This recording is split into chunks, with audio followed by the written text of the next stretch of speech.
Nah, Pak Agung, kalau bicara soal mekanisme hukumnya nih, ini Pak Agung nih yang paling pakarnya ya.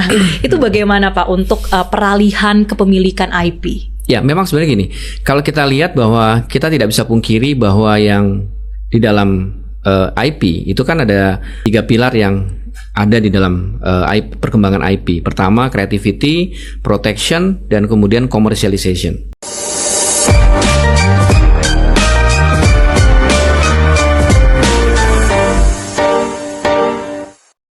Nah, kalau kemudian bicara soal IP nih, Mas Boni yang juga mengurus begitu ya IP dari Nusa. Nah, ini bagaimana sebuah IP itu bisa dialihkan, Mas? Mungkin pernah ikut prosesnya itu bagaimana suatu IP bisa dialihkan? Ya, betul. Dan memang pada kasusnya memang Nusa itu memang saat ini sudah dialihkan. Sudah dialihkan ya? Nah, jadi yang tadinya memang kepemilikan ada di kami di Little Giant, sekarang memang sudah dialihkan. Gitu. Jadi itu tadi menariknya adalah mungkin ini salah satu yang orang belum banyak ya secara praktek ataupun secara teori ya bahwa ternyata IP ini bisa dialihkan.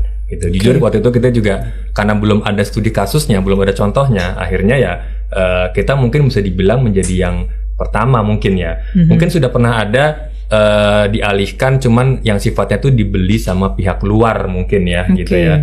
Cuman yang untuk secara kerjasama di dalam negeri ini yang mungkin baru pertama kali gitu. Jadi memang bisa Mbak, dan kita memang ikuti prosesnya dari awal. Semua kita pastikan bahwa proses transisinya ini berjalan lancar gitu. Itu alasannya ketika IP ini dialihkan, sebuah intellectual property dialihkan dari misalnya awalnya punya Mas Boni dan juga The Little Giants. Biasanya karena apa aja, Mas? Sebenarnya banyak faktor ya, banyak faktor.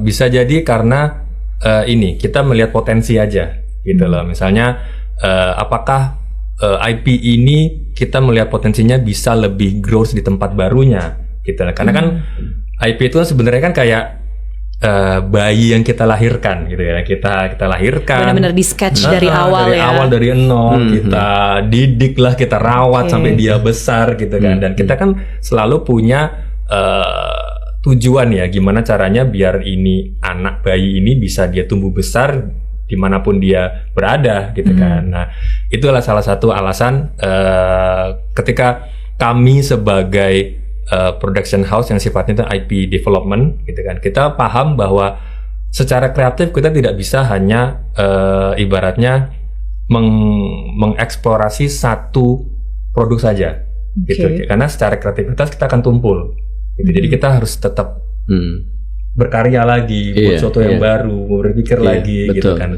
Nah, sedangkan Nusa ini jangan sampai dia terbengkalai dengan adanya anak-anak yang baru yang kita produksi gitu kan. Akhirnya dia harus mendapatkan tempat yang layak untuk dia bisa tumbuh dan berkembang. Itu salah satu alasan yang kemarin akhirnya memutuskan untuk dialihkan ya Mas. Betul, ya IP dari Nusa. Nah, Pak Agung, kalau bicara soal mekanisme hukumnya nih, ini Pak Agung nih yang paling pakarnya ya. Itu bagaimana Pak untuk peralihan kepemilikan IP? Ya, memang sebenarnya gini, kalau kita lihat bahwa kita tidak bisa pungkiri bahwa yang di dalam IP itu kan ada 3 pilar yang ada di dalam perkembangan IP. Pertama, creativity, protection, dan kemudian commercialization. Ketika dikomersialkan, dia pasti membutuhkan pihak lain untuk mengkomersialkan. Tadi kan sudah dilakukan kreativitas dan sudah dilindungi karyanya. Dan kemudian ketika komersialisasi, dia akan berhubungan atau berinteraksi dengan pihak lain untuk dapat mengembangkan lebih besar lagi. Nah, itu dimungkinkan. Kalau di dalam karya cipta film animasi ini, ketika dialihkan pada pihak lain, ini sebenarnya yang beralih adalah hak ekonominya, ya, hak untuk mengkomersialkan. Tapi moral right-nya atau hak moralnya tetap ada pada orang yang membuatnya. Gitu. Jadi kalau dalam rezim hak cipta itu ketika ada pengalihan, yang beralih adalah hak ekonominya. Jadi tetap bahwa orang yang mengkomersialkan tadi tidak boleh menghilangkan nama penciptanya.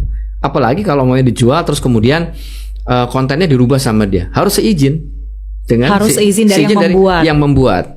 Kalau memang nanti dia akan melakukan pengeditan ya, mamanya dari tayangan sekian menit itu akan dipotong menjadi katakanlah 5 detik atau 10 detik, itu juga harus disampaikan kepada si penciptanya gitu ya. Nah, untuk kepentingan komersialisasi, film ini dibikin atau dibuat menjadi berapa bagian. Nah, itu juga aset itu perjanjian. Nah, itu boleh saja seperti itu. Nah, itu harus jelas di awal harus juga ya, jelas Pak. di atas, dan juga harus jelas hitung-hitungannya itu gimana komersialisasinya. Kan ketika ini dikomersialkan, terus kemudian si penciptanya bagaimana pembagian imbalan atau royaltinya seperti apa itu harus diperhitungkan gitu kan.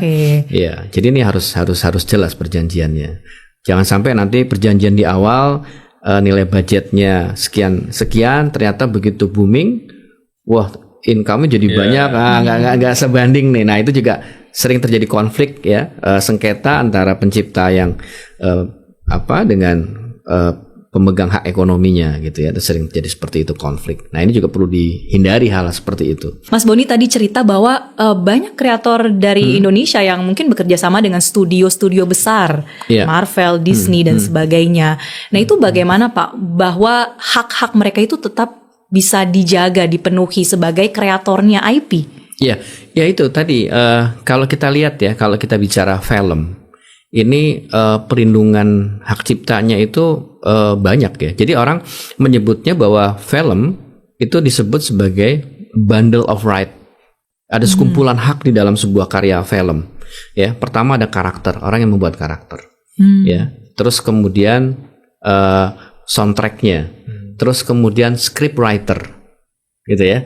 Nah, terus kemudian kita juga bisa melihat bagaimana peranan scriptwriter terhadap cerita. Hak hak untuk dilindungi oleh negara itu lewat mekanisme apa, Pak? Nah, dalam peralihan itu. Ya, jadi gini, tentunya kalau undang-undang kita sudah memberikan perlindungan kepada pencipta, ya, bahwa mereka punya hak atas karya yang dihasilkan. Jadi kalau kita lihat bahwa undang-undang hak cipta ini kan bersifat universal, artinya karena kita juga menjadi anggota Konvensi Bern, perjanjian multilateral yang berkaitan dengan hak cipta. Begitu hak cipta saya pertama kali dipublikasikan di Indonesia, maka negara-negara lain, ya, sebagai anggota Konvensi Bern itu harus mengakui bahwa ini adalah karya Mas Boni, gitu kan? Nah, jadi perlindungannya adalah seperti itu. Jadi ketika karya ini digunakan oleh pihak lain tanpa izin dari Mas Boni, ketika ada sengketa gitu ya. Iya, sengketa Mas Boni masih punya hak untuk menegakkan haknya. Umpamanya, mungkin hak ekonominya sudah dialihkan ke pihak lain, tapi kemudian dia tetap masih punya hak, umpamanya nama Mas Boni dihilangkan di situ, gitu kan? Atau tim kreatornya di dalam kreditnya itu dihilangkan semua, diganti dengan nama yang lain. Nah, ini tetap Mas Boni punya hak untuk dapat menegakkan hak dia. Kenapa kok namanya dia dihilangkan dari film tersebut, gitu kan? Nah, kalau kasusnya tuh di luar negeri, Pak, mungkin kan ini akan ada prosedur-prosedur yang berbeda ya, yang harus diikuti, bayar lawyer mungkin di luar juga mahal. Iya, betul, nah, betul. itu bagaimana kalau kita sengketanya dengan studio di luar negeri, Pak? Iya, sebenarnya gini, secara hak dia punya hak untuk melakukan penegakan haknya, gitu kan? Tapi ya tadi kalau mau menegakkan di negara lain, ya tentunya itu sistem hukum sana yang berlaku. Artinya secara hukum hak ciptanya, secara internasional dia berhak, gitu kan? Tapi kalau bicara bagaimana prosedur penyelesaian sengketanya, setiap negara beda-beda nih. Itu yang membedakan itu saja, gitu kan? Nah, tapi kalau bicara haknya, boleh. Umpamanya dengan jalur mediasi itu mungkin lebih bisa dilakukan daripada jalur di pengadilan, kan gitu ya? Jalur mediasi, kemudian melakukan pertemuan untuk bisa menyelesaikan sengketa, dialog seperti itu, gitu ya. Kalau dari Kementerian Hukum sendiri, ini bisa satu hal yang bisa dikonsultasikan sebetulnya ya, Pak ya. Betul. Sangat bisa ketemu sama Pak Agung nih nanti di sini. Nah, sebelum kita beralih, Pak Agung dan Mas Boni, ini kita mengadakan polling. Kita tunjukkan ya, pertanyaannya ini adalah lebih suka film animasi mana? pilihannya ada lokal atau Indonesia, terus kedua luar negeri atau dua-duanya. Nah, ini hasilnya sebenarnya lumayan imbang ya. Iya. Mungkin thanks to Nusa juga Mas Boni ya, sehingga banyak kemudian yang respect dan juga menyukai film-film animasi dari lokal atau Indonesia.